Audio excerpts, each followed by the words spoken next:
this time, we'd like to convene the Finance Committee of the City Council for Tuesday, December 17th. Would the clerk please call the roll? Berman. Here. Burt. Here? Schmidt. Here. Shepherd. Here. 4 present. Great, thank you. And at this time, we provide the public with an opportunity to speak on items that are not otherwise on the agenda, and we have no speaker cards. So our first agenda item tonight is a follow-up discussion on the fire department overtime. And Chief Nichols, welcome. Thank you. Oh, you don't have, you have your mic on. Thank you for inviting me here this evening. First of all, I want to apologize that we weren't able to be here 2 weeks ago. Both Ian, myself, and Amber Cameron, another management analyst from Fire, we were at a data analysis class to try to look at new ways to present data. And so we weren't able to be here, but we did want to get back to you. I understand there were some questions that came up, and we weren't present to answer some of those questions around fire overtime. So a couple of high-level things that I would like to share with you. When we, in this 2-week time period, we've had a chance to really dig deeper into the fire department overtime data. And things are very similar to last year with the exception of about $80,000 to $100,000 difference. And that difference really lies in a couple of key areas. And again, we're comparing 2013 to 2014. As I've mentioned, one of the key areas was succession planning. As you're aware, Fire has had many transitions with its middle and upper level management group. We anticipate another round of retirements in the next 18 months. And the goal is to try to prepare these battalion chiefs and captains to transition into these roles. So that falls under that general heading of succession planning. And there's a couple of things that have occurred in there. One is we are paying some overtime for battalion chiefs and captains to work in this acting role as acting captains, acting battalion chiefs. The other part of that overtime has been for what's called a blue card training program. That's a nationally accepted incident management training program. And each one of our employees is required to go through about 50 hours of online training where they are managing incidents together in an integrated computer technology system.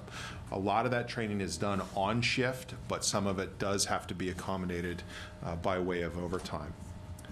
We've also spent about $30,000 of that $80,000 to $100,000 difference that I shared with you as part of the strategic planning. So one of my charges when the city hired me about a year ago was there really hadn't been any sort of executive level or strategic planning. So approximately a month ago, we had about 35 members of the fire department participate in a 3-day strategic planning process. And I will be sharing that strategic plan with you through the city manager's office in the coming weeks. And it really lays out the plan of what the fire department is going to do in the next 5 years. Obviously, to bring that many people in, we had to pay some overtime with the staff off duty. I felt that was a reasonable investment in the fire department to move the fire department forward as a one-time cost. You know, in my 27 years of experience, these are the things that innovative, progressive fire departments do, you know, in terms of preparing their people to transition to these roles. So we're not promoting somebody into a position that they're not fully trained and prepared for.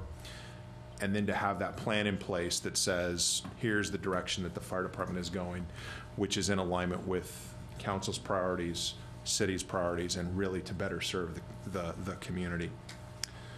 We also shared with you in the information report that you have in front of us, we had many more workers' comp injuries and some standing vacancies compared to last year. I believe Ian has the numbers. I believe it was 8 workers' comp injuries in this first quarter versus 4 last year. And those are a variety of injuries, work-related injuries. We also have some open positions that we haven't filled. And we had twice as many of those as compared to last year. Along the lines of the vacancies and the open positions, obviously we are saving some money on the other side by not filling those positions, and that's in salary and benefits. As City Manager Keene has shared with you, the Stanford RFP contract is out there for fire protection services, and there is some uncertainty around that he has shared with you. And so, we're being deliberate in not filling all those positions until we better understand what the long-term relationship will be moving forward with Stanford, whether it's a different staffing profile or something along those lines. The goal with everything is at the end of the fiscal year, we will be in budget. We will be at or under budget. That is the goal. We certainly, are on track to do that. We typically see a spike in our overtime every summer every year in that first quarter, July, August, September, and that's typically due to folks are taking vacations. We've got, in this case, we had a crew out of county on a wildland fire up in the Yosemite area on the rim fire. Those funds will be reimbursed. The overall thing out of that, the other thing that you're going to see, we did make some operational changes, and a lot of these things that I'm sharing with you are in alignment with the Tri-Data study that came back with all the recommendations in terms of executive level planning, in terms of putting together succession planning, and then the operational changes that weren't reflected in this first quarter. We took Rescue 2 out of service. That was in August, so that was 9 positions. And some of those, and that was, again, in alignment with the Tri-Data study about looking at opportunities to be more efficient and taking resources, potentially reallocating or taking them completely out of service. We've cross-staffed a company, so Engine 2 cross-staffs Medic 3. And that's 3 personnel that staff 2 pieces of equipment. If the first 2 paramedic ambulances are committed to calls, and there's a third simultaneous call, which happens very regularly here in town, we now capture those calls, and there is revenue associated with that. So from the first thing for me is it's better customer service, because we were having rural metro cover about 15% of our ambulance calls, and their response times up here were not acceptable. We're almost triple what our response times were.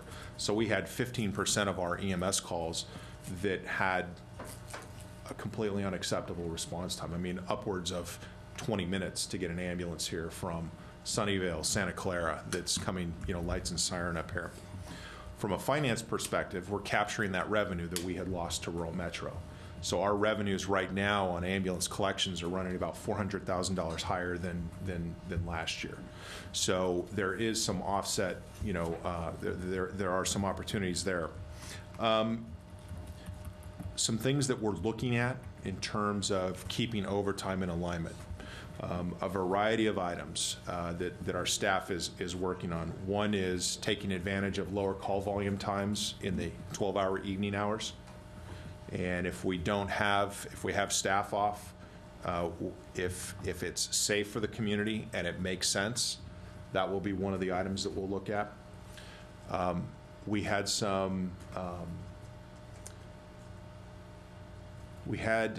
a need in both our training bureau and our fire prevention bureau. There were some projects that hadn't gotten done that were really important to the safety of the firefighters and creating an efficient organization poised, for the future. So we have temporarily assigned some staff both into the training division, one extra person, and one extra person into the fire prevention bureau to enhance our fire engine company-based fire inspection program. One of the things you've heard from me say before, that I'm a firm proponent in keeping the emergency from happening. For every dollar that we spend in fire prevention, to get that same equal performance, it takes about $10 of emergency response. So we're trying to create a fire prevention bureau that really takes a strategic community risk reduction approach. So we could rotate those people back to shift. So that would be some other opportunities. Finally, I've tasked my operations chief and the battalion chiefs to take a look at some other options that we could look at to implement to keep those overtime numbers, in alignment with budget. But like I said, at the end of the fiscal year, we expect to be at or under budget with, some of these different things that I've talked about here. I've got Ian here for some of the detailed in the weeds numbers questions, but that's, the background on why the numbers are running slightly higher than what we saw last year. Thank you. Colleagues, questions?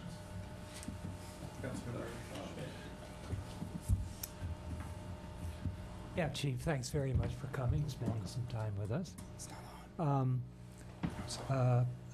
Certainly will enthusiastically support your spending time on strategic planning, training, risk reduction, items that, we should be doing and have long-term payoffs. Let me just bring up a couple of the questions that I had looking at the data we got. You mentioned a number of 80 to 100,000.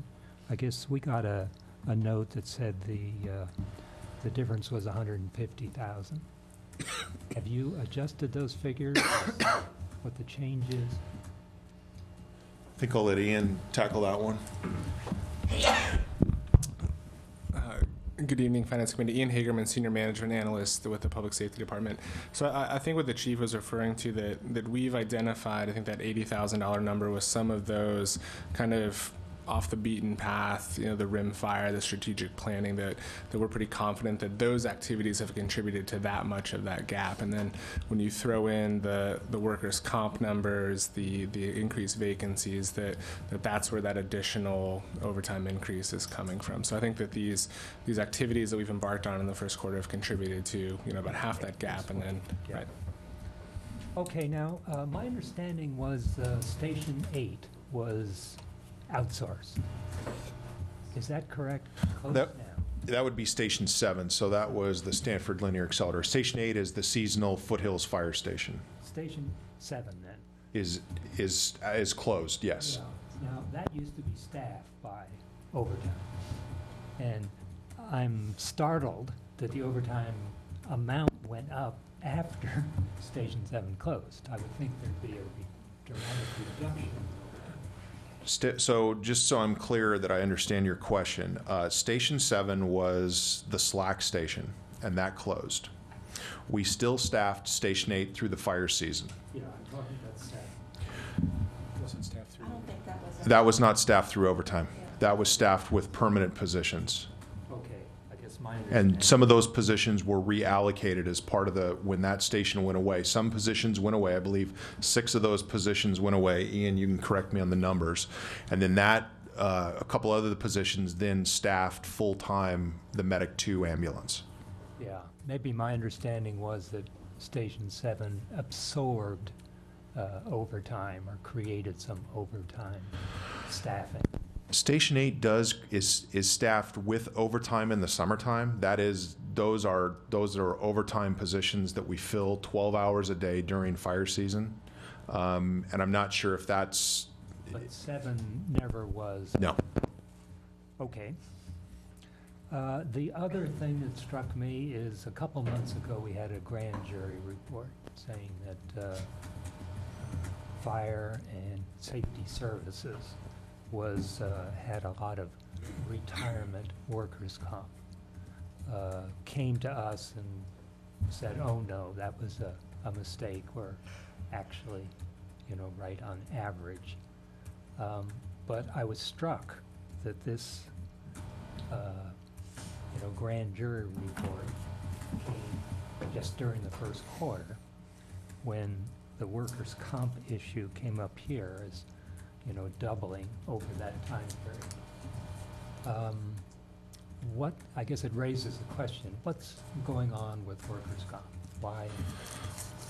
That's a good question. I think it's important to separate the two. I mean, the grand jury report were people who actually retired on disability retirement, where the bulk of these 8 employees, several of them are already back to duty. They were off for a short period of time, 1, 2, 3 months type of a thing. I believe of that 8, there's probably only 2 that are long-term workers' comp disabilities. One of them is back to work right now in a light duty capacity, which leaves 1 on a long-term, likely to retire on workers' comp. So I don't think there's a connection between the grand jury report and these 8. The numbers spiked. There's a variety of reasons why they spiked. But I don't see the connection between the grand jury report and this item here. Well, I assume that disability after retirement is probably heavily oriented around people who have had some incident during their career. So I Yes. assume there is a connection. Yeah, that is correct. And one of the things that I've been advocating, certainly with Kathy Shen, there's a program out there, a joint labor and management program whose real goal is getting firefighters healthy into retirement and many years after. It's a nationally accepted health and wellness program.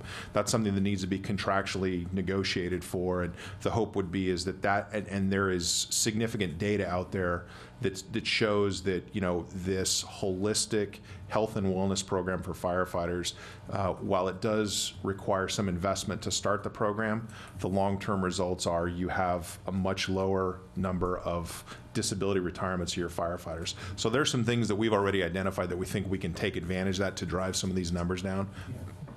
Yeah, I guess the concern is just that we have a safe environment. Absolutely. My concern as well, number one concern. So you think it's a spike and it's not a trend in any way? Well, it's hard to say that one quarter is a trend. I would, you know, when we come back and, you know, look at a couple more quarters, if these numbers are still high, then we're going to have to take a much closer look and, you know, what are some of these things that are causing these disabilities. But for the first quarter, I do see that as a spike. Great. Okay, thank you. Councilmember Berman. Well, thank you, Chief. It sounds like there's, just to piggyback a little bit on what Councilmember Schmidt was talking about, it sounds like there's, you know, a good explanation for some of this additional overtime. But it is the workers' comp that kind of raises the biggest red flag. And you mentioned that there are a variety of reasons for this, we'll call it a spike, until a trend develops, and hopefully it doesn't.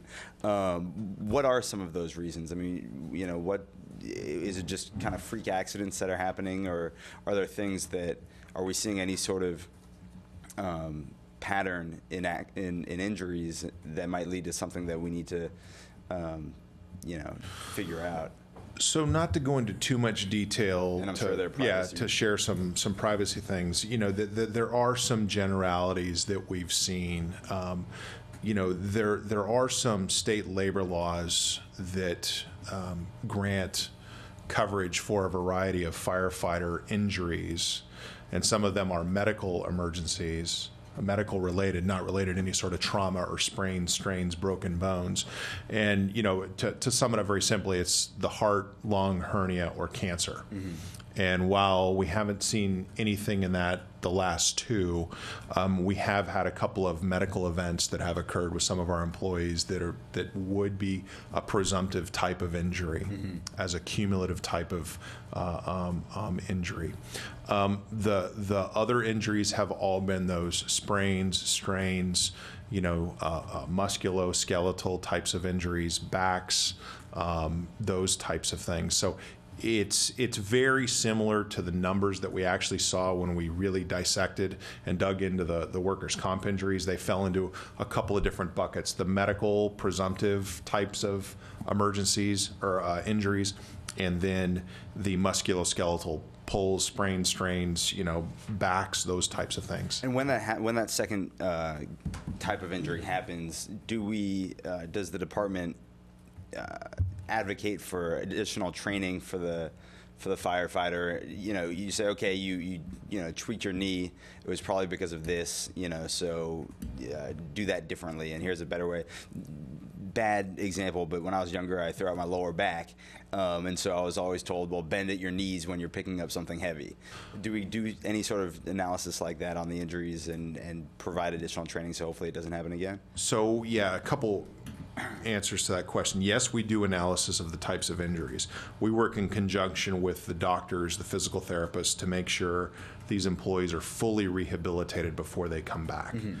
We also offer an opportunity to ease them back into the rigors of a day-to-day, you know, working a 24-hour shift by offering them light duty. And again, it's all in conjunction with what the doctor, you know, the requirements to come back.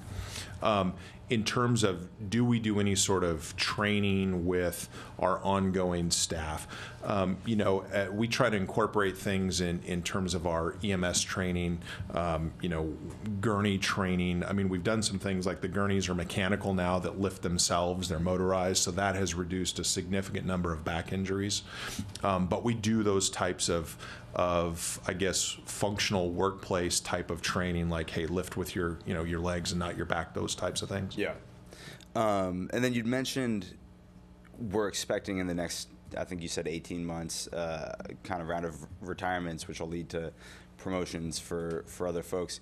Is that, I'm still kind of new to some of these things. Is that something that we won't expect to happen again for some time, or is this just the normal cycle of things, and every couple of years there's a big round of retirements, and we go through this?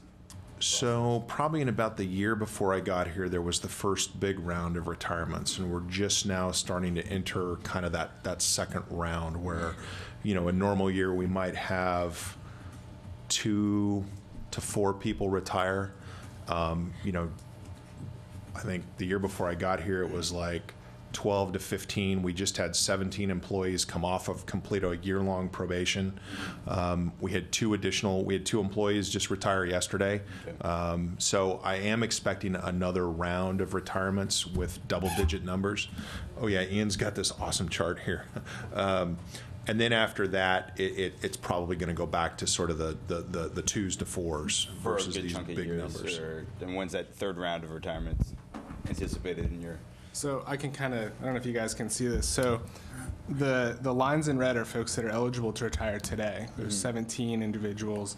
The yellow bars are people that are eligible to retire in 5 years. So there's 49 total that are eligible within 5 are eligible now.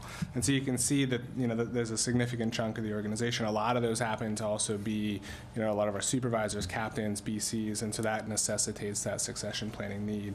And so, there is I think the average age of our firefighters is somewhere like 42, 43 years of age. And so we do have, quite a bit of folks coming up that'll be, retiring in the next 5 years. So. Yeah. And then, but we do have quite a bit of the tail kind of goes out. And is this is this an ideal setup, or is this top heavy, or is there any sort of industry norm? You know what we're seeing, because firefighters can retire at a younger age. We are ahead of the baby boom generation that is retiring. Yeah. And that's what we're seeing. Okay. On the plus side of this, because of pension reform, as we are hiring new employees, they're coming in under the new pension scheme, which long-term costs are much lower to the city. Thanks. You're welcome. Just a quick question with the city manager, and thank you for coming and sharing You're welcome. your delta here. And I look forward to it being under budget when it come July. Is there any way that we've been informed on the Stanford agreement with the new developments with Stanford? I'm hearing there's an RFP that's out. Does Stanford issue an RFP for? Right. Okay, so I'm not informed on any of that. Is this a good time to become informed, or should we wait for you to bring it forward? No, I think it's fine. I thought that we had very, in a pending or potential sense, had mentioned that this could come to the council. I mean, to the council, this could be coming. It is now out on the street, actually, and basically Stanford has essentially issued an RFP for the provision of fire services to Stanford. We were in a series of ongoing negotiations this past year about continuing our old agreement, and they chose to, I think it's fair to say, go out and test the marketplace and see what is out there.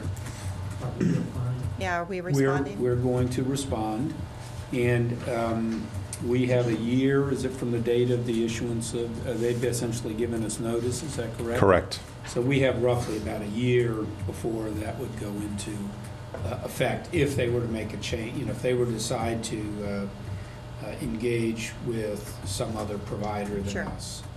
And then, so I guess And I the see chief your. could give you more on this, because this is speaking to the fire piece. There's still ambulance services in any case would be provided. Yeah, so we, because our forefathers got into the ambulance and paramedic business in 1974, we are a grandfathered agency, and we have what are called 201 rights to provide paramedic service and ambulance transportation with appropriate revenue collection to Stanford. So we're still going to be their paramedics and ambulance provider. This would be a big disable because we've got a station over at Stanford, Station 6, so it's, I guess at some point it might be nice to get an informational on it for council, for all of us, so we can be informed. Yeah, we can do that. I think obviously we'll be looking at, I think maybe the appropriate time is when we really respond to their RFP, so the council has the ability to see the content. Yeah. Presuming that we would. Responses are due January 31st. Okay, because my big peeve is when we separate a partnership like that, we get left with all the pensioners while our former best friend, moves on and can freshly start without pension obligations. So we're caught with the increased staffing, inside our own pension system, or are they going to be able to continue to pay that legacy even though they are no longer part of? I think the best thing is probably when that time comes, the chief could give you some scenarios as to, what the impacts would be on the city. I mean, it could very well be that we have enough attrition and basic retirements itself to be able to make some of those adaptations. Well, And that's we've the asked- current staffing. I'm talking about the people that have already retired in our system because we had an increased staffing. We've asked the same question for legal opinion under the current agreement, and I can certainly brief you on that at a later date. That would be also useful to be in Yeah. part of the informational at Yeah. some point. Thank you. Yes. It's 2 fire stations, isn't it? Hanover Street Station on the Stanford Road. We have a lease with them, or with the. It's our building sitting on their land. But that's not part of the equation. The RFP is only for the provision of fire services on the Santa Clara County urban dense campus. Yeah. Academic campus? Correct. So we would still do the homeowner, not the homeowners, but the business areas, Stanford Shopping Center? and Correct. those are- That's all within the city limits. Yeah, the hospital, the mall. Okay. Thank you. Great. So the bulk of my questions have been answered. One of the things that I just got thinking about in relation to this coming year, Station 8, is just unless things turn on this drought, are we considering whether we might need to open Station 8 earlier than most years? Already any part of that? Well, we're having that conversation with our operations staff. CAL FIRE, which we typically base a lot of our decisions on, just because that's their mission, that's their charge. The Santa Clara Ranger Unit just called fire season and laid off their seasonal employees December 9th. And if you're aware right now, there's a 700-acre timber fire burning in Big Sur that, now CAL FIRE had to call back some of their, seasonals that they've already let go and put them back on the engine and send them down there. We've had that very same conversation. We're taking a very close look at the data, and we're trying to integrate with other city departments. And if you look at what we really, we support the community up there during fire season. And absolutely, if the drought conditions don't change, we would need to staff that appropriately, and we base that on how we measure the fuel. But we also provide a tremendous value to the 500 kids that are up there every day during the summer at camp through the community services. So it really, but again, to answer your question, yeah, we're keeping a very close eye on the drought conditions. Well, it seems like it's a very good chance that it'll be a low fuel year because it's coming off of 2 drought years, but a very low water content of fuel. Yeah. But I haven't really seen as much in the press as it seems like it warrants, because on a calendar year basis, I'm pretty sure this is the driest year in a century. It is. Yeah. They aren't talking about it. Yeah. They're cloud seeding. It's the big fuel that I worry about, the brush and the trees that typically aren't going to burn, that now, because they're drought stressed, will in fact burn, and burn in odd times of year. Okay. And little question, was it called Blue Card training? Did I Correct. Is that something that we do annually, or is that a new program? It's a new program, and if you recall, it came in front of council maybe a month ago for grant funding. Some of the funds to pay for the program are grant funded, but it is a new program, a new national kind of best practice model. And will it, so we haven't done it in the past, is it intended to continue on an annual basis? So once people are trained and certified, there just is a smaller hour amount ongoing continuing education. It's just the bulk of 50 hours up front to get the original blue card. Gotcha. Okay, good. Any other questions? And Councilmember Schmidt? Yeah, quick question for staff. What are direct line numbers on workers' comp expenditure? So we have the dollar figures for workers' comp in our comprehensive annual financial report. I tried to find it. So we have it at the fund level. Plus, Yeah, and then we also have it in the budget document in the benefits section for workers' comp. So we have an average salary and benefit costs broken down kind of on an employee level, and we have a line item in there for workers' comp. I can probably bring up the page in okay, a couple minutes. That would be in the budget document. I can tell you what page it's on. Yeah. good, thank you. Great, thank you very much. Thanks. Happy holidays. Thank you.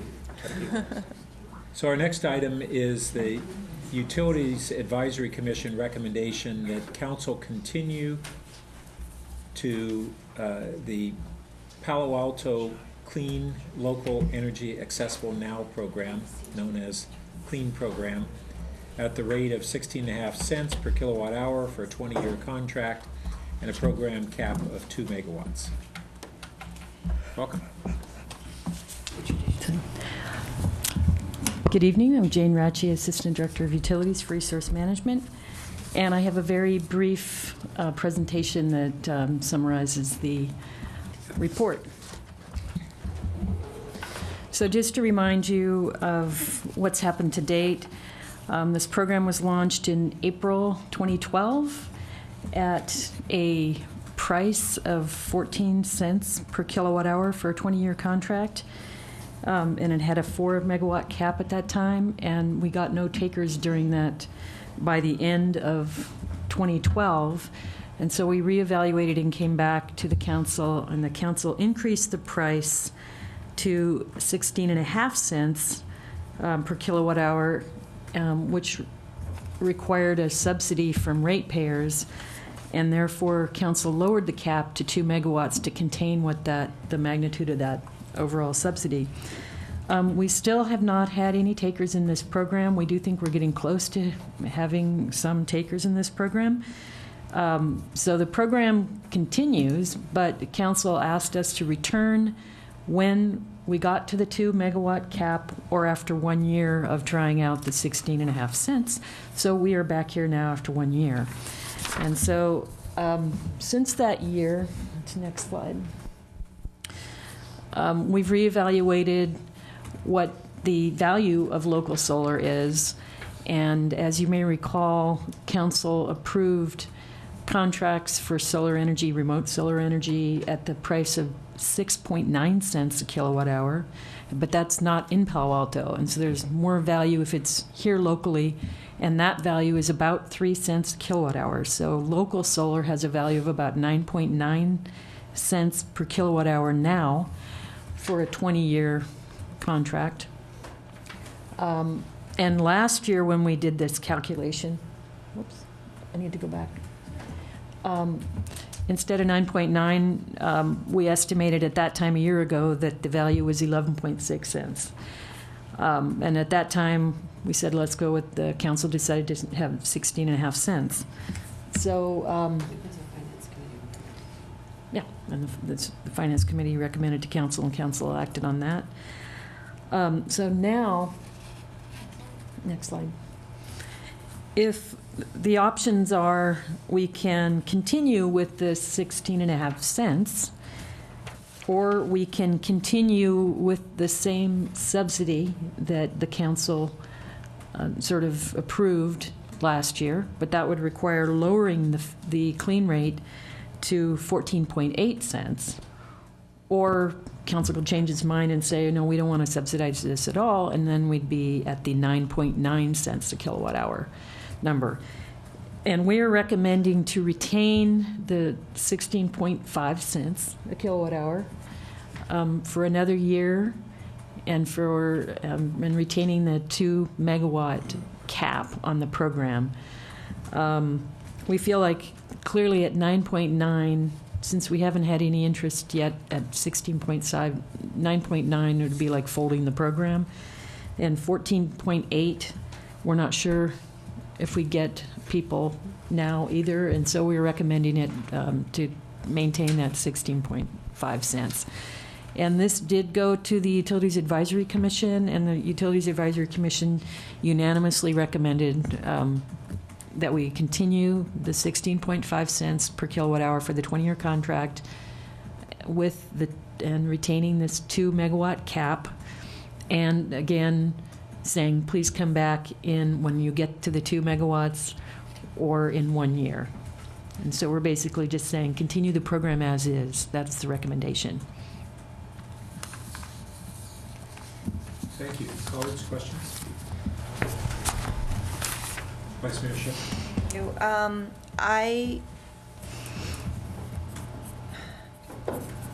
I'm interested in learning, because this is a 65% increase over cost neutral.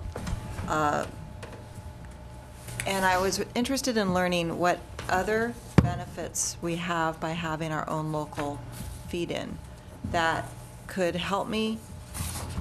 Sorry, I didn't get to the Utility Commission minutes, and there's no commissioner here. That could help me learn if there's other benefits that we would be getting by holding this for a year. Are we expecting, I guess these are my 3 questions, kind of like, are we expecting prices to continue to reduce? Or is that an anomaly? Because I did learn when I was down there at landfill with you guys that there was some projects that needed to go online quickly or else they would lose ARA funding. And also the concept that we do need to start to prioritize possibly doing our own boutique energy supply sources, for example, like this, that are in our city that we can use and start to gain access to have some type of supplemental supply in the event that there's an emergency where we go off the grid. So I just wanted to understand if there's other aspects to this that we should be considering besides just holding the rate. Well, I don't know, Val, if you have any answer, but I think it's similar to what council determined last year, that there is some additional value that's hard to monetize, and that's why there was this direction to have the price set at above the sort of the straight value of remote solar. And I think part of it is we'd like to gain that experience and see what that really does involve here, to have larger systems. And I think there is in the future the opportunity to somehow have and work on a microgrid type concept that would involve local solar, potentially batteries, some sort of energy storage devices, and to the extent we can get some of those things in town, we can test out those things. And it is a subsidy, but it is limited by this cap that council has set, and so there is sort of limiting that exposure. And I am all of this I am in support of. Last time we increased it based on, I believe, the cost neutral of being 14.8, if I remember correctly. You did, right. And now it's dropped lower than 14.8, and that, of course, is 48% higher, and now 65% higher. And I just want to make sure that we're looking to add the other aspects of value here. Yeah, can I just expand nominally on something that Assistant Director Ratchey just said, Valerie Fong, Utilities Director. This experience, staff would like to gain experience working with this tariff and working with these developers. I think that the marketplace needs this experience here as well, so that they can understand how to do projects under these sorts of opportunities. I do think there's something to be gained there. And so, over time, if lowering the price does make sense, they understand how their profits would still come to them depending on how they price out their projects. Sure. Thank you. Those are my questions. And I heard one other question that you asked, and that is are the prices dropping? continuing to drop?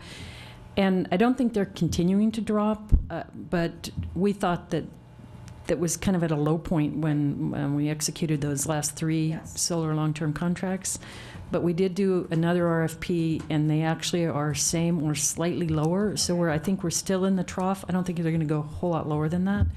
And so you're right. I mean, over the course of the 20 years, prices may increase a lot. And so this is a snapshot in time of what they think the value is. So, in fact, there's a risk, I guess, that the value could be even lower, but there's also an opportunity that it's going to be higher. And just to make a comment, and then I'll support the motion when it gets made. I'm not looking to actually capture value here as much as the experience and the opportunity to try to flex this. I was fascinated to see the type of solar panels that they picked up in Seattle for their greenest ever building, and they're able to carry their whole load off of it. And this is a city that rains a lot.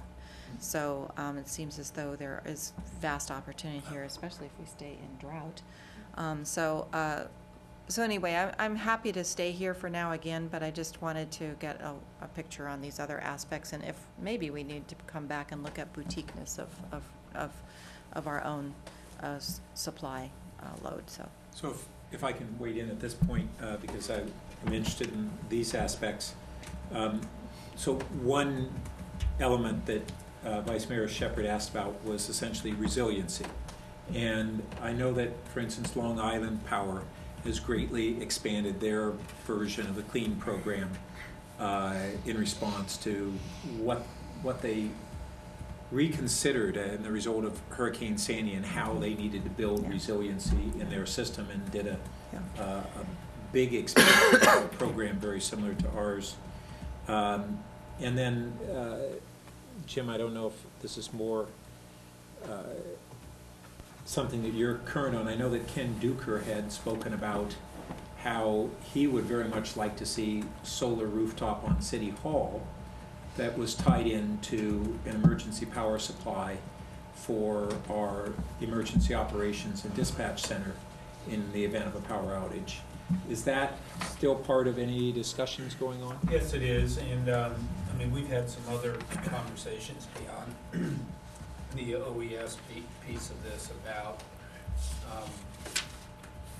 the resilient city movement, if you could call it that way, which obviously coupled with some of the other advantages of distributed solar as being there, and with the new chief sustainability officer on board is one of the topics we've already been talking with him about. Good. And then So can I just expand on City Manager Keene's remarks? So I do know that even under the Palo Alto Clean tariff, our Public Works Department has been working looking at the city's facilities, looking at what the potential is, and then trying to work with various developers out there to see if they'd be willing to develop solar on the city facilities. And we've been looking at, as you I think are all aware, just the opportunities at the airport. I mean, we've had some preliminary conversations with even some of the regulatory folks related to that, just given the doable but existing challenges there are to be able to put solar out on the parking structures that we would hope to have at the airport. well, so I recall a year or so ago hearing about a strong interest from solar developers on airport, and at that time I thought their interest was not only on hangars but actually shading under the open parking. Right.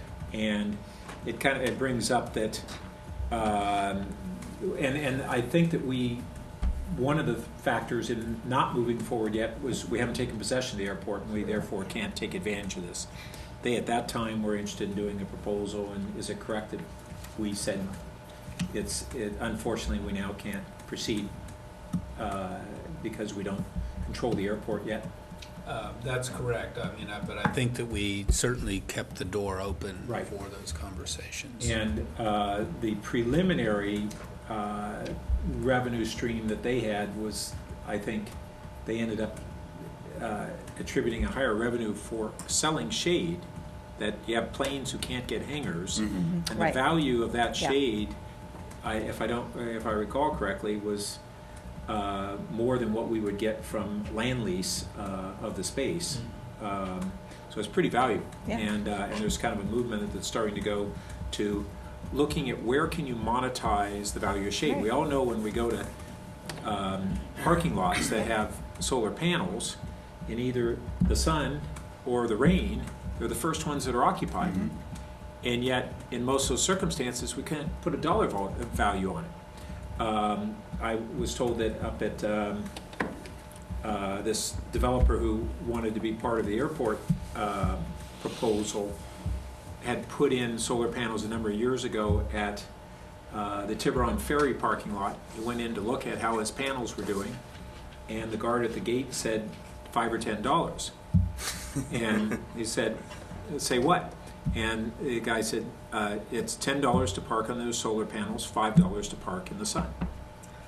Now that's per parking spot per day, and that's quite a bit of revenue. And since I grew up in that area, there's a lot of fog there.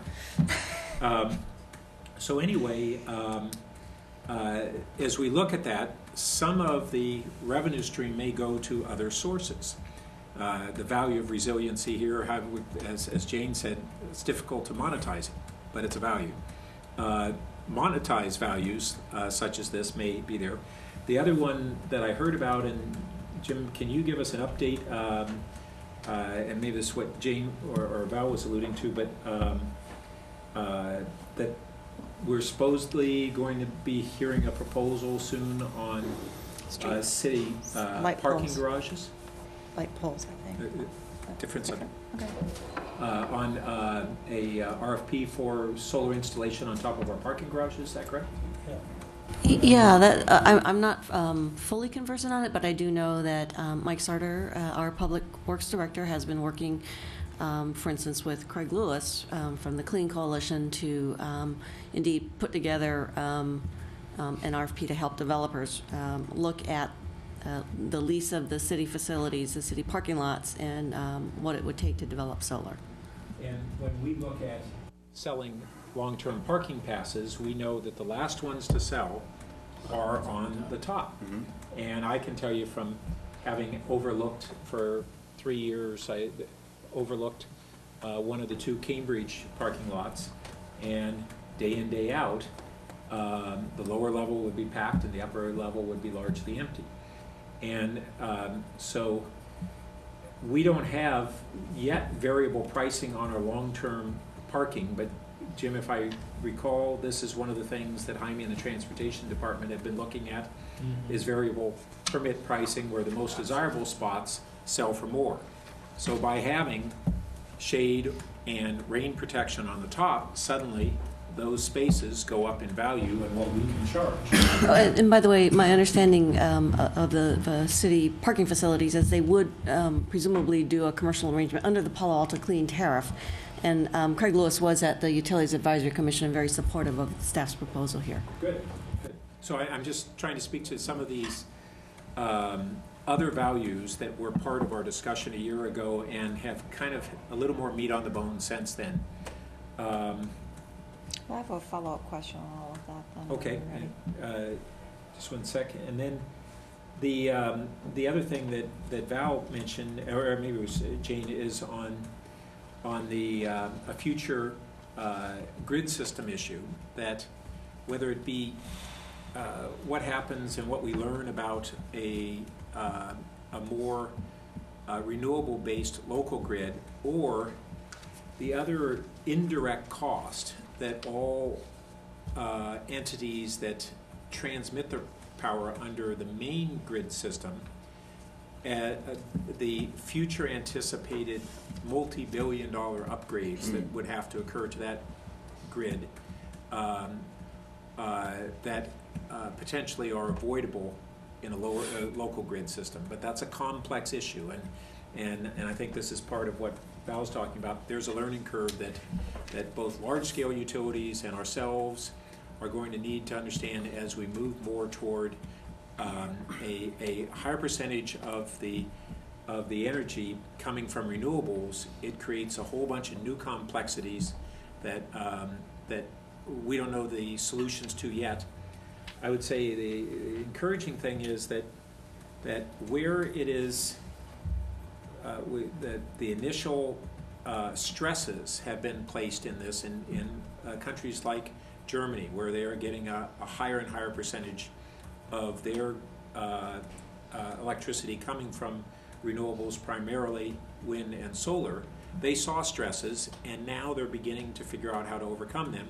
It's a big initiative in Germany on subsidizing storage in the way that they began a decade or so ago on being global leaders in subsidizing solar adoption.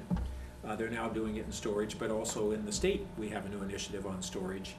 And I expect that the advancements that we have seen in renewable generation, primarily from photovoltaic, in the last 5 to 10 years are what we will see in storage in the next 5 to 10 years. That's where a great deal of the clean energy venture funding is going, is towards storage, a shift in that direction along with smart systems.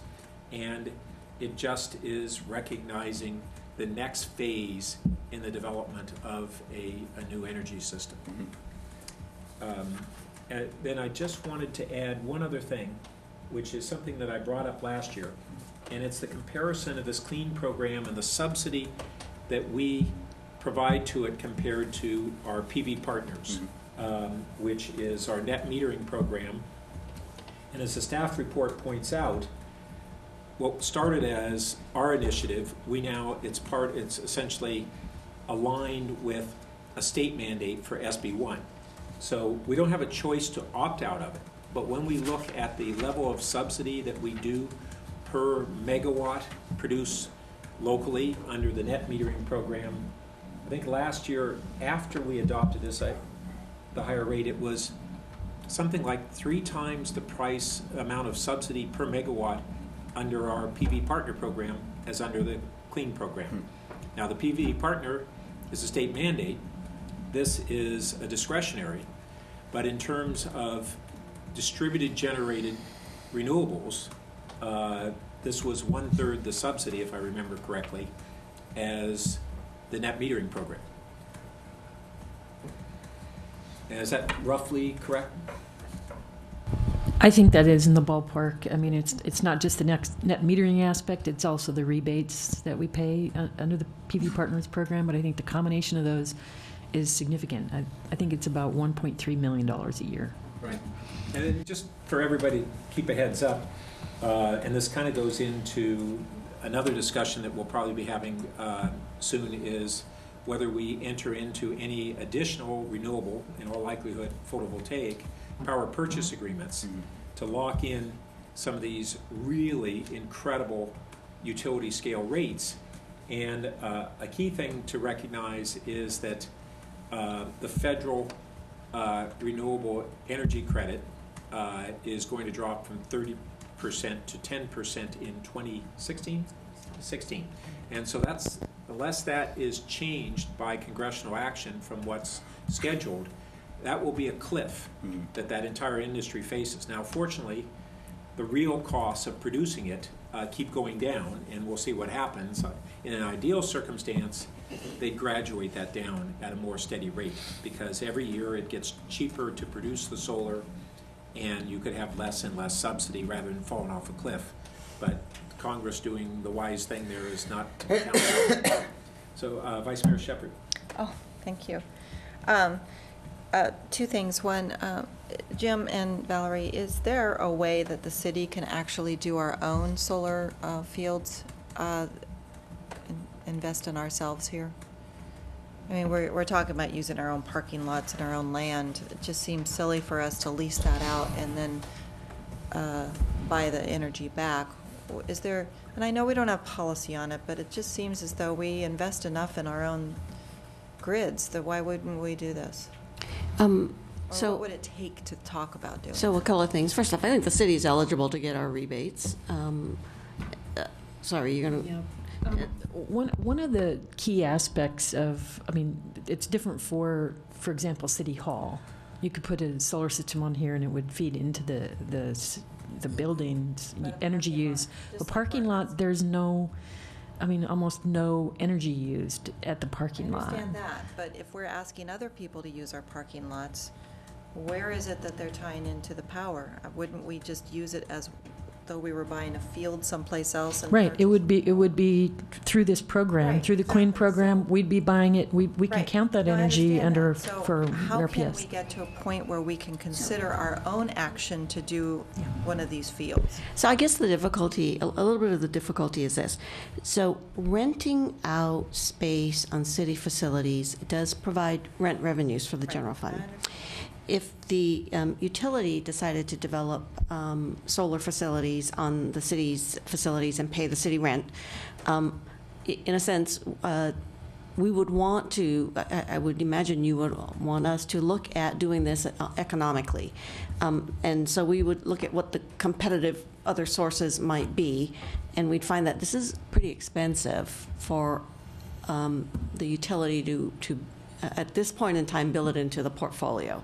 Install panels, Pay pay rent rent, to the city. yeah. And then feed it in. So how is it that it's cheaper for others to do it? Well, it's not. That's why we're proposing, there's, I think when Craig Lewis came here in the past, he did point out that there's different tax implications that a private developer can get. But we're also talking about paying a bit more than what otherwise the power would cost the utility if it went out to bid. So 16.5 cents is more than we would typically pay, which is more like 9.9 cents. And we still could not make it cash flow for us if we did it because we don't get access to tax credits. Is that what you're saying? We don't have access to the same tax credits, correct? And that's the kicker. But a follow-on on your theme is that we don't get the tax credits, but we had discussions, and we actually had a presentation, I'm trying to remember to whom, which committee, on solar co-op initiatives that are able to capture the tax credits, are able to allow residents who aren't otherwise able to participate in the Palo Alto Clean program to collectively do so. Is there any update on that? There's not yet an update, but shortly there will be an update on that. We are going forward, and sorry, did I push us to February for the solar? Because we still have to meet with you and see if you're on board with this for a solar strategy, which would have as one of the elements exactly what you're talking about. Oh, good. So that may accomplish in a different way something similar to what you were talking about. Right. And then just to follow up, the requirement for PG&E and the big utility companies to actually store by 2020, I think, we don't have an issue there, so, okay. But we might But at some point. you will be seeing an item very soon requesting that you do not set a goal for us for storage. This is a requirement of state law. We have to have the governing board decide whether or not to set a goal. And this has already gone to our Utilities Advisory Commission, and it'll be coming to council. And it is an analysis of the cost effectiveness of storage. So you'll see that soon. Councilmember Schmidt and Councilmember Berman. Just a simple question. I'm trying to get a notion of scale. We're talking about setting a limit of 4 megawatt capacity. 2 per developer, but 4 for the program.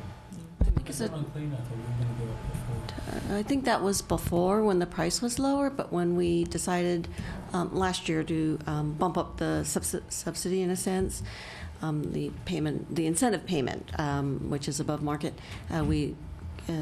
this body recommended lowering the cap to 2 megawatts. And so in terms of size, probably our peak load is 180 megawatts, just by comparison, if that's what you're asking? Yeah, so it's about 1% of what we're doing. So I guess it's a decent subsidy, $200,000 to get 1%. Except for the 4 or the 2. I guess the 2 would be 1%. Oh, yes. Yes. Yeah. Well, it's 1% of our peak demand, but it's much lower percentage of the annual energy use. And that's taking into account that you only use it during sunny. Yeah, so Jane was, sorry, I don't mean to belabor this point, and we can move on, but basically, the sun doesn't shine all day long. So it's not 24 hours a day kind of energy. And that's why Jane says it's much less than 2% of the total energy used. Councilmember Berman?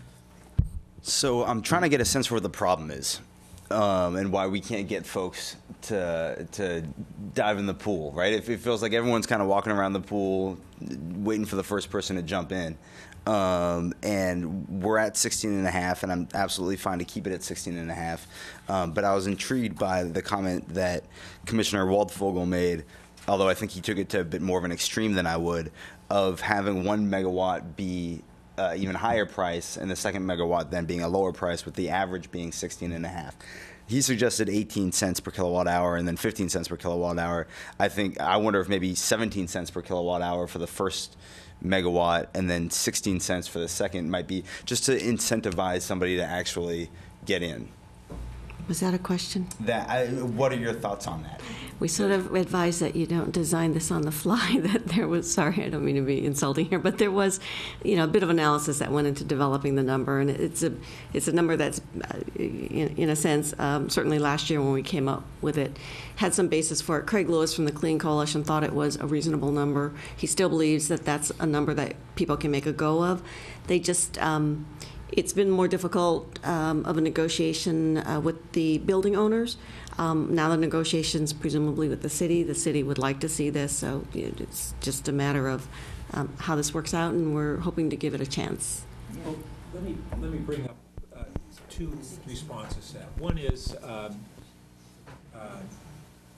Director Fong just alluded to the issue with negotiations with building owners, and this was an element to the program that I brought up over a year ago that we did not include.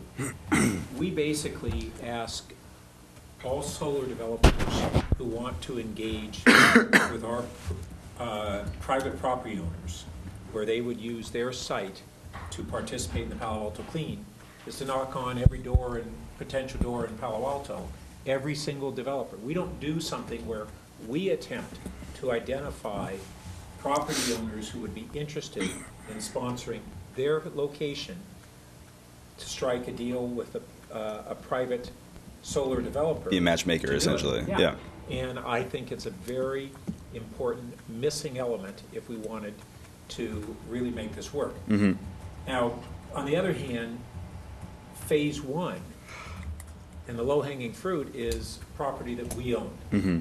And we've had 2 proposals that, my understanding, each would essentially take up the 2 megawatts alone if we didn't get any other proposals on private land. The airport, and that's been pushed off. Mm-hmm. It wasn't lack of interest. They thought these are folks who actually had participated in the airport up in Marin County, which was the very one that staff cited in the report last year as an example of a success story on a similar program.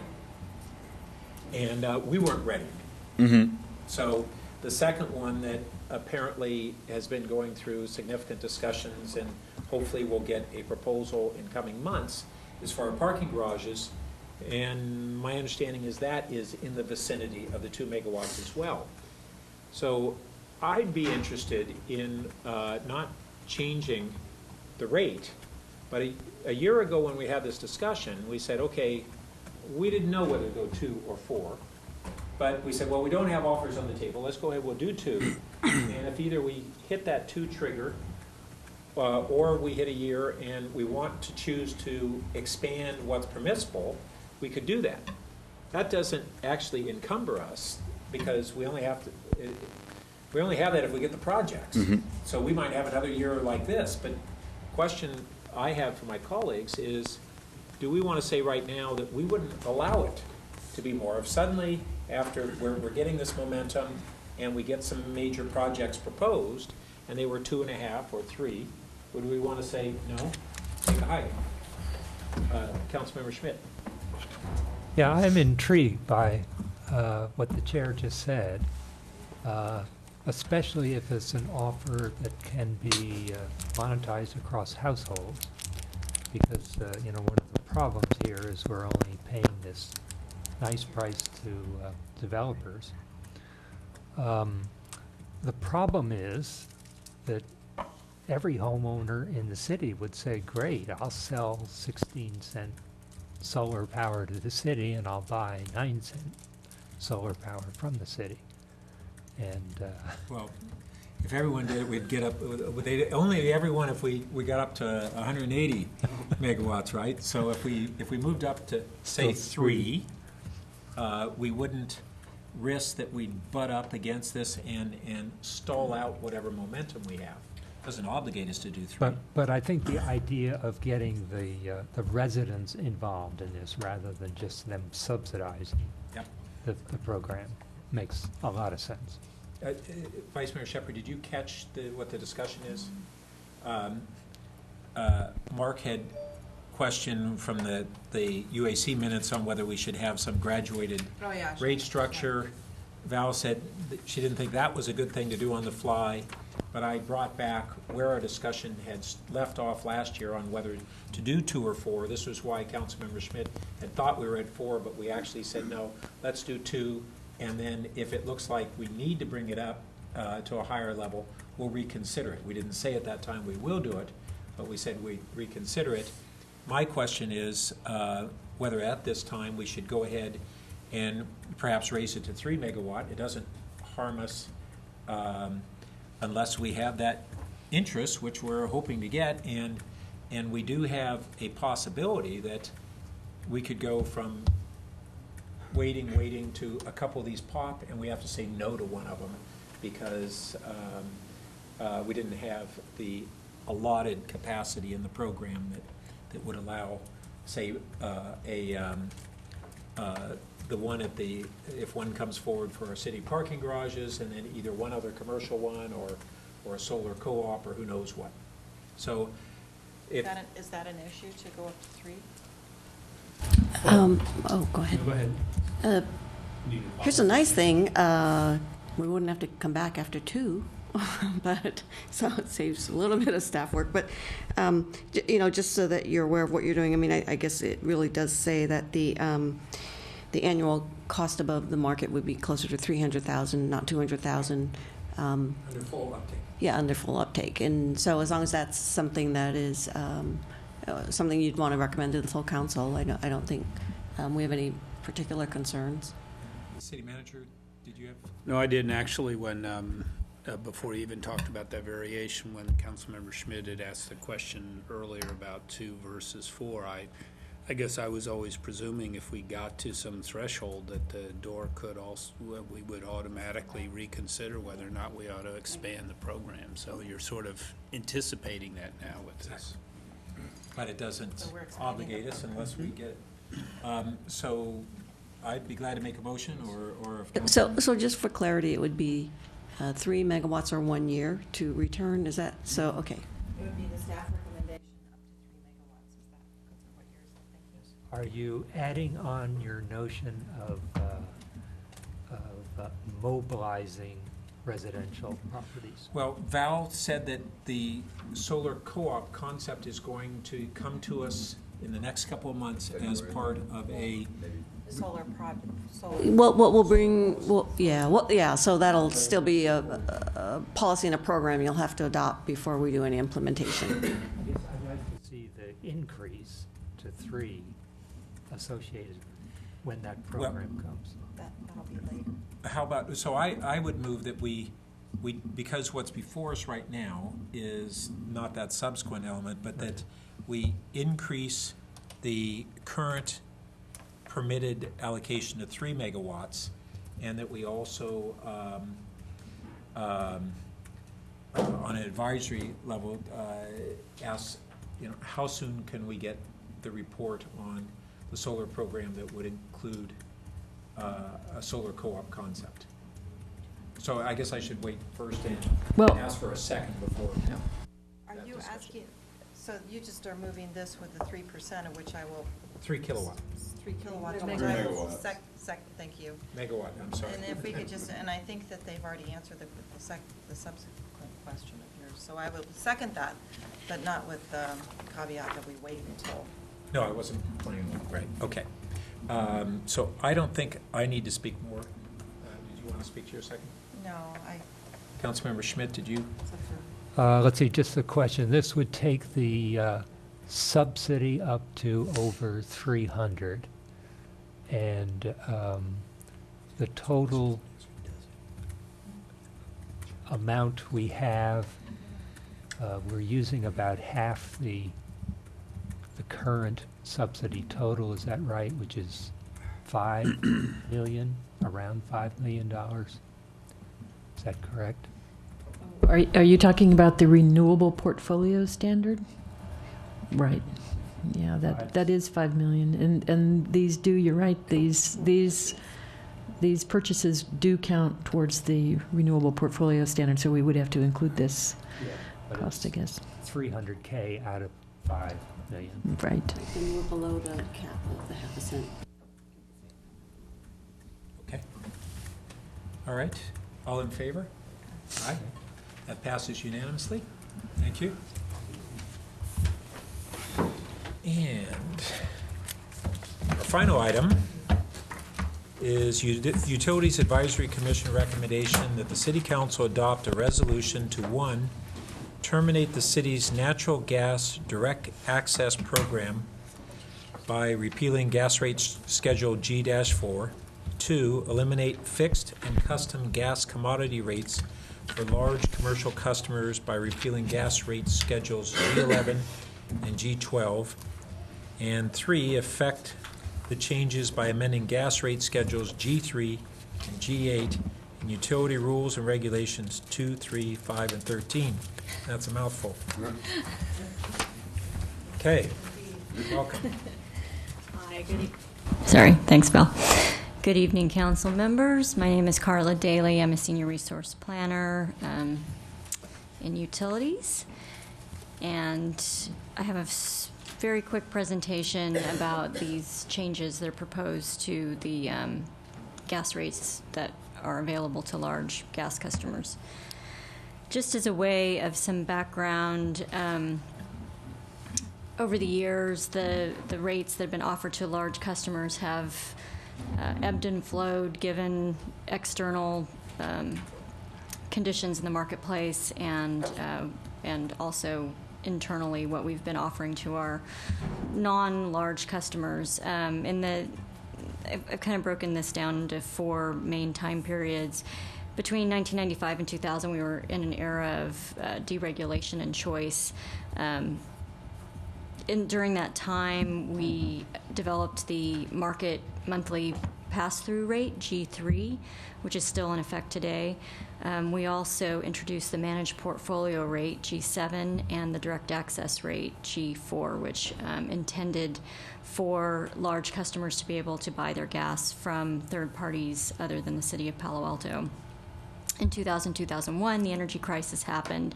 That's when we instituted the gas laddering strategy, which was, as you all remember, a 3-year horizon, very disciplined, structured buying strategy to try and level out the cost of gas over the long term. We also introduced, because of the longer time horizon for buying gas for the portfolio, we found ourselves in a conundrum of what do we do with large customers who might want to leave that portfolio rate. And so we made a condition upon the G7 rate, the managed portfolio rate for large customers, that they would give up their option for direct access if they chose that laddering, that rate that included that long ladder in it. We also those customers still had the choice of G3, the monthly market pass-through rate, and we introduced two new rates at that time, G11 and G12. G11 was still is a very simple 12 or 24-month fixed price rate, and G12 was a custom rate, so a customer could basically do anything under the G12 rate. In 2003, G7 was eliminated because no one had been on that rate for some time. Probably one of the reasons was that they gave up all their other options if they went onto that rate, so we went ahead and got rid of it. In 2012, we eliminated the laddering strategy, and now all of our customers are under a monthly market pass-through rate, including all of our large customers right now. So the first part of that very long-winded resolution is to terminate the gas direct access rate. We've never had any customers on this rate, and I think there are two main reasons for that. The first being that Palo Alto offers competitively priced natural gas. We bid out everything competitively that we buy for all of our customers and then pass that cost directly through to our customers. We also have very favorable contracts that are hard for anyone else to beat, quite frankly.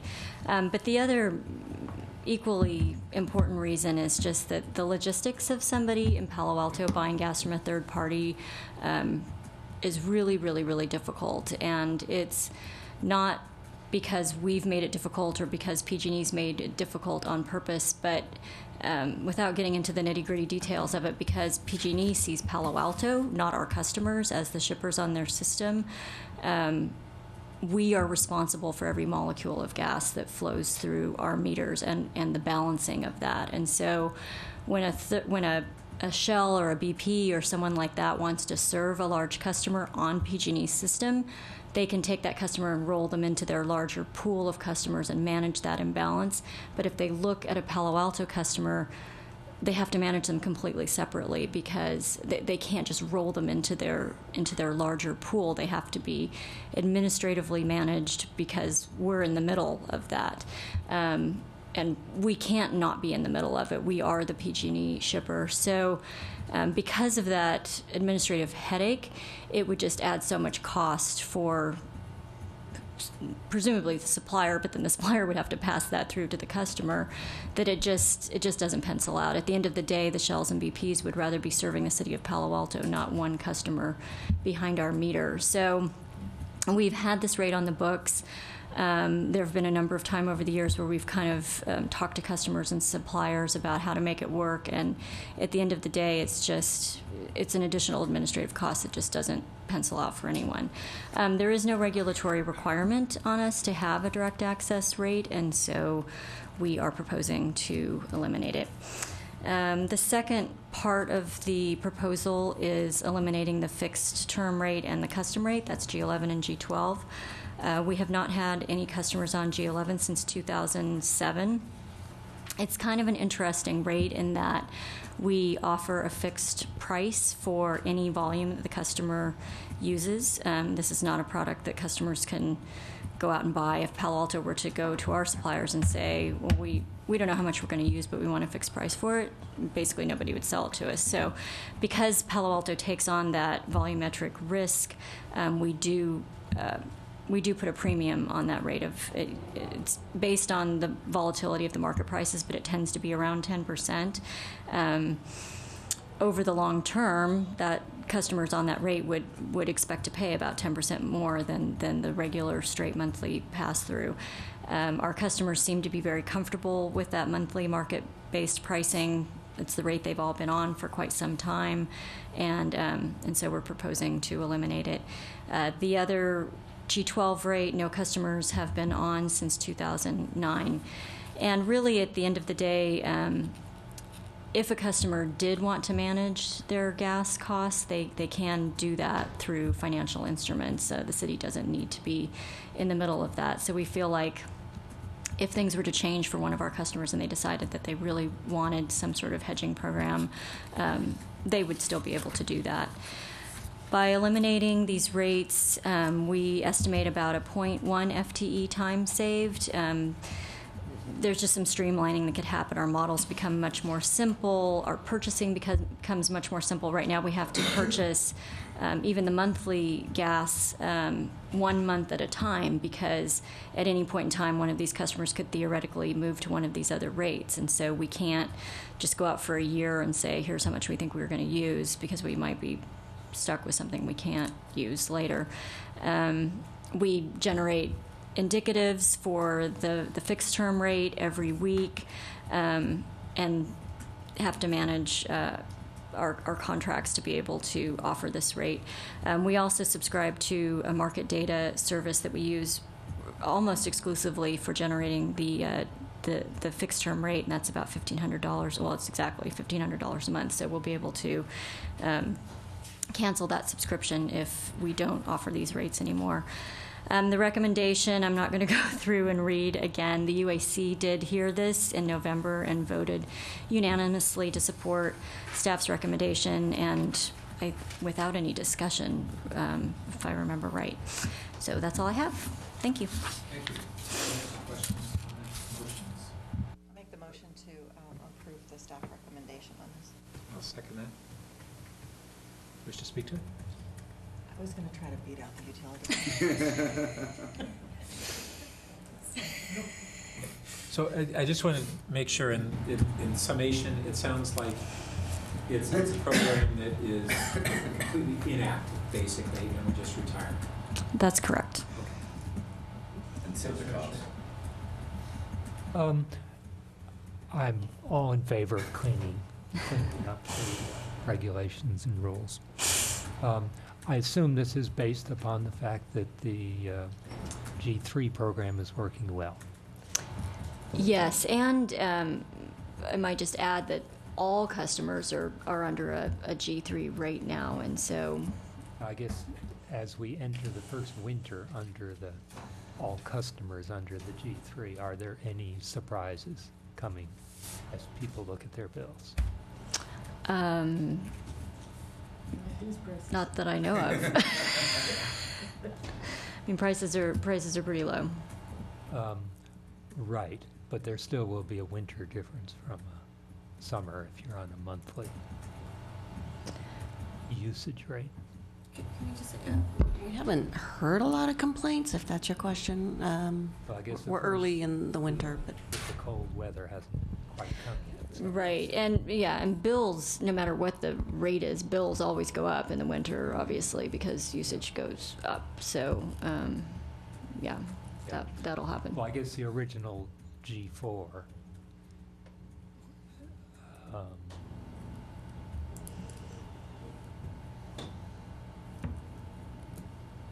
came on because of the deregulation, and there was a fallback for a period of disruption. So it's a statement that we don't need that. Mm-hmm. So it's good maybe to have the history of it, but it doesn't seem to be a necessary part of what we're doing. Mm-hmm. Okay. All in favor? Aye. That passes unanimously. And concludes our agenda items, upcoming meetings. So this is the end of this 2013 Finance Committee? We noticed that. Great, thank you. So you don't want to meet again? What's that? You don't want to meet again? We don't have anything agendized, so I think we're good. We'd love to see you guys again. Lalo wanted to send his best wishes to you guys, and thank you so much for serving. Yeah, there was an employee retirement thing tonight. So long-term employee was leaving. We Well, you didn't guys get know invited. Linda Clarkson. Yeah, we so- didn't get invited. Yeah. Oh, Linda Clarkson. Yeah. Yeah, we didn't get invited. Yeah. So. Nobody invites us anywhere.